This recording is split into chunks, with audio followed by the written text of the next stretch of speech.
All right, how's it going, everybody? And welcome to another random recommendation video. Who is joining me? Mike. And Travis. The normal crew. And this is going to be focused on the fighting game genre. We had the suggestion, I don't know who suggested it, but it was from a while ago, and they were kind of questioning what games that we would recommend for people to get into the fighting game genre. And there's a couple different things to consider, I guess, in this whole fighting game genre that we're probably going to discuss throughout the video. But to start things off, who wants to go? Well, I'll start because I sort of have one general one that I'll start with. Okay. And that's Soul Calibur 2. I also say this because this is my favorite game, but it's also the first fighting game that I ever played. It's my favorite fighter game, not my favorite overall game. But it's the first fighting game that I ever played. And I remember that's like what we used to play back in like 4th grade. We had a party day where someone brought the GameCube and that's all we played. And the reason that I would recommend it is because it has combos and stuff that you can do, but most of them are super, super basic. I think like the biggest combo that there is probably like 4 or 5 buttons. It is not that massive. I mean, there's some big ones, but they're pretty useless. To like do good in the game, you don't really even need combos at all, unless you're playing at like the super high competitive level, which most of us are probably not, especially if you're watching a video like this. But the thing about it is it has an interesting like story mode where you sort of go through and fight under different circumstances. Most of the attacks are sort of just either light attack, heavy attack, kick. You have an easy guard to do. So the controls are very intuitive in this game. I think, when you compare to something like Street Fighter, which is the opposite of intuitive, most of those controls are very highly based on like expert combos. And so if you want to get good at a game like that, you pretty much have to learn the combos. Whereas in Soul Calibur, it's basically set inputs. Right, and you have to know those basically. Whereas in Soul Calibur, I don't think I've ever looked at the move list, like when I'm just playing casually, because you don't need it. It doesn't matter to like beat the game. And I've taken down the game on like the hardest difficulty, facing like the hardest final boss, without really using any combos. So none of that stuff is really necessary. And the cool thing about this game is it has a good variety of characters, where none of them are too difficult to use. It has some heavy characters, some light characters, some characters that move fast, that move slow, that are taller, that are shorter. It has a good like variety in its cast, enough to where you can sort of explore and find what style fits you best without having to worry about all that extra stuff. And so that's why this is the game I would recommend. All right, I got you. I guess one of the big things that really drew me in, I'm not actually going to recommend Smash Bros, but one of the big things that drew me into Smash Bros is the familiarity of a lot of the characters, which is why one of the games I recommend might be along this line, but one of the reasons why I got so involved in Smash Bros is I grew up playing a lot of Nintendo games. And you see Mario, you see Yoshi, you see Pikachu, Jigglypuff, all these people that you're playing with are all people who you recognize, and a cast of familiar characters, and at least memorable characters, are very, very important when you're trying to find like an actual fighting game. And I guess one of the benefits that I saw with Soul Calibur, Nick, Smash Bros is a party game, not a fighting game. I got you, Mike. But anyway, no, like the familiarity of characters, or I guess character cast, is very, very important. And with Soul Calibur, yes, the characters are very unique and very different, and they're very easily accessible. And I'm with you. Soul Calibur is one of the games that's up there for one of the ones that I was thinking about recommending, but that's not my recommendation. All right. But yeah, no, cast of characters is important. What do you think, Travis? Well, both of the games that I actually have in mind are probably because I'm biased toward loving the characters. And I'll actually be the one to actually recommend Smash Bros. Oh, look Really? at that. Because here's my thing with fighter games is I don't want to like look up the combo moves and then be able to use it that way. I want to like actually figure it out myself. Like, Nick, you know me. I've never once looked on YouTube over a Smash Bros video and then be like, ooh, I want to learn that combo. Oh yeah, I just kind of do organized chaos, and it works for me. So you try to figure out a kind of way of you kind of try to figure out like what seems like it would be a good option, and you just go with it, which is absolutely fair. I mean, exactly. Yeah, so that's why I would recommend it, because there's literally no like combo. If you put left and A, you're going to get the side smash move. Like that's the only inputs you actually have to know, unless you're using Ryu, but Ryu's stupid, and we'll move on.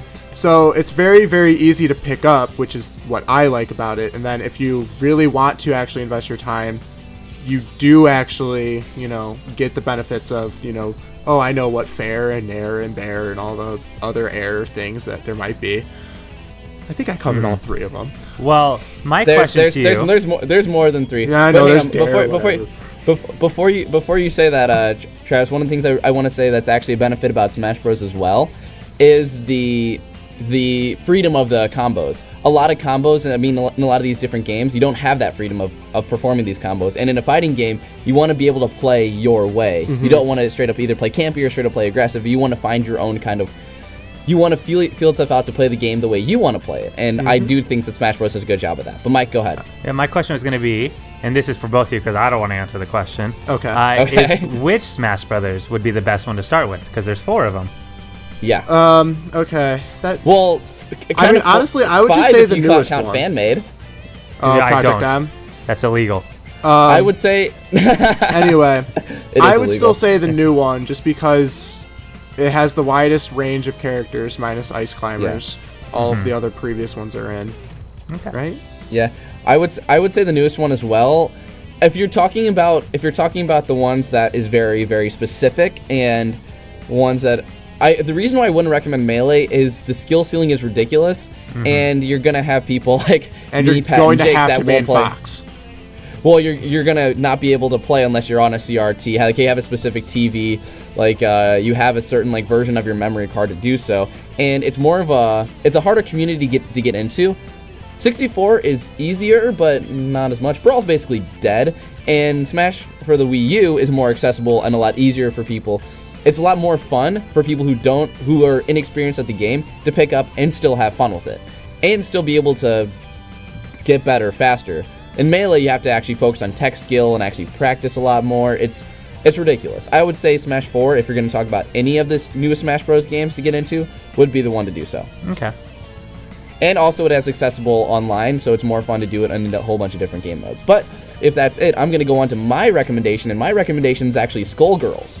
And there's a couple of different reasons why I say Skullgirls versus since I literally go to tournaments for Smash Bros. And commentate for that.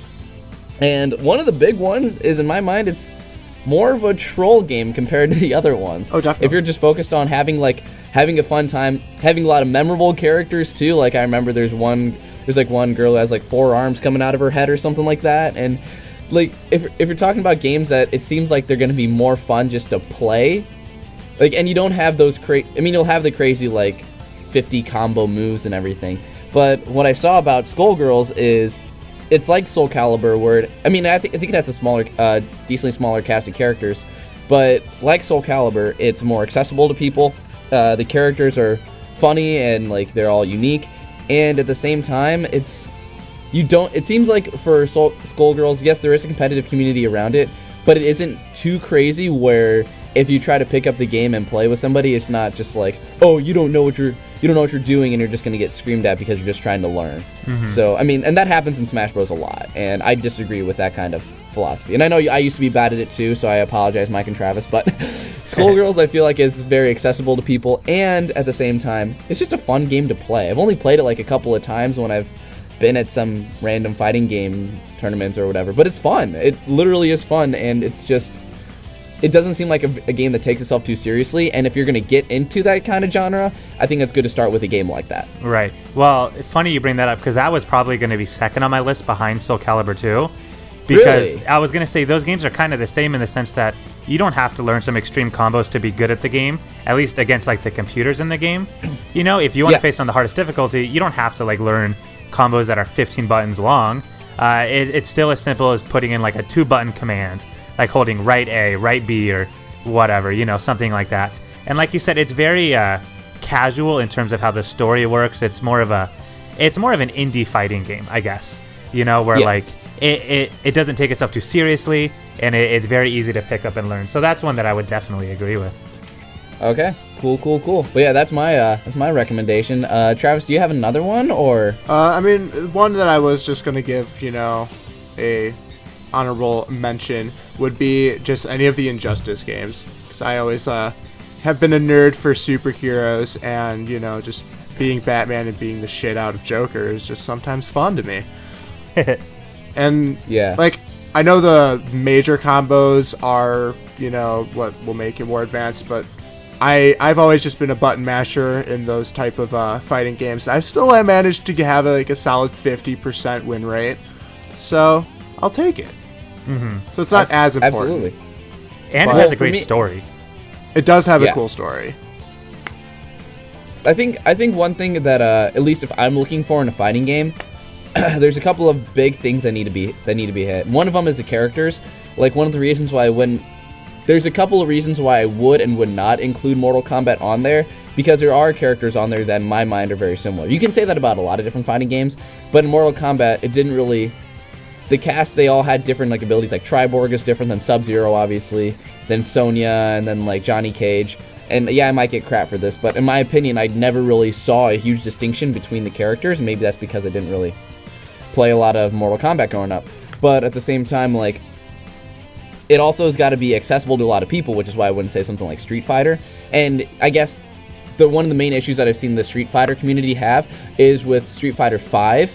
Now, if you want to, like, if you guys remember, there's a moment on, like, EVO, like, I forget what it's called, but one where a player named Daigo Umehara, I believe, and he did, like, this crazy parry move to win, like, some kind of huge match. I don't know all the specifics behind it, but he did this crazy parry, which was in, like, a crazy, ridiculous tight timing that he basically had to know the game so well to do, and it just doesn't.